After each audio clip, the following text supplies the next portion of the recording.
This is Radio 2 on the BBC Sounds app on your smart speaker and on 88 to 91 FM. BBC News at midday, this is Harvey Cook. The Foreign Office says it's actively investigating cases of Britons who've been detained in Ukraine as reports in Russia say that 2 more British men have been charged with mercenary activities by an unrecognised Moscow-backed court. Dylan Healy is believed to have been arrested while doing humanitarian work, and Andrew Hill was caught while fighting with Ukrainian forces. A pro-Kremlin website said the men would face the same charges as Aidan Aslin and Sean Pinner, who was sentenced to death last month. A parliamentary watchdog is to examine claims of sexual misconduct by the former Conservative Deputy Chief Whip, Chris Pincher. He quit early this week after being accused of groping 2 men and has now been suspended from the Tories. The Prime Minister's been criticised for not withdrawing the whip sooner. The Conservative MP Richard Holden says allegations of bad behaviour against MPs are not exclusive to his party. Well, I think it's absolutely right that Chris Pincher has been the whip suspended. But on the broader question as to whether this is something that is particular to my party, I think actually if we look at it in the round, you look at what's happened over the last few years in politics, I think you can see that's clearly not the case.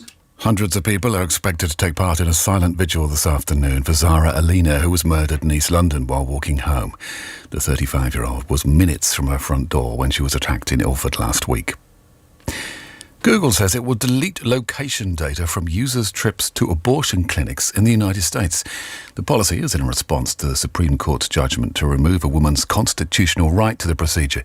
Jeffrey Fowler is a columnist with the Washington Post and says people are becoming more wary about how their data can be used. We've seen previously cases in the US where Google searches are used to prosecute crimes, text messages, locations on a map, all sorts of things, all of which Google collects as a regular order of business about its users. They're taking our data and saying, okay, they're going to give us in exchange useful products, but we're not thinking about all the other things that data can be used. It's surveillance capitalism.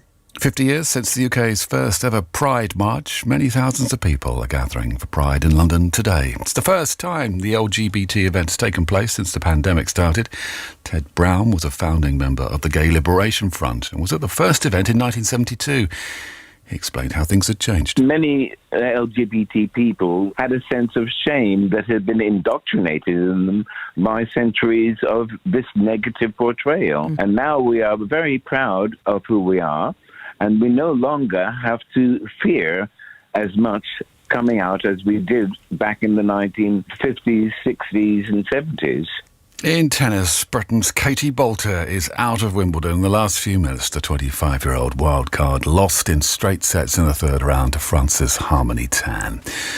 Britain's Liam Brodie will be in action later, hoping to claim his place in the fourth round. He'll play the 19th seed, Alex de Minaur of Australia. That's the BBC News at 3 minutes past midday. Thanks, Harvey.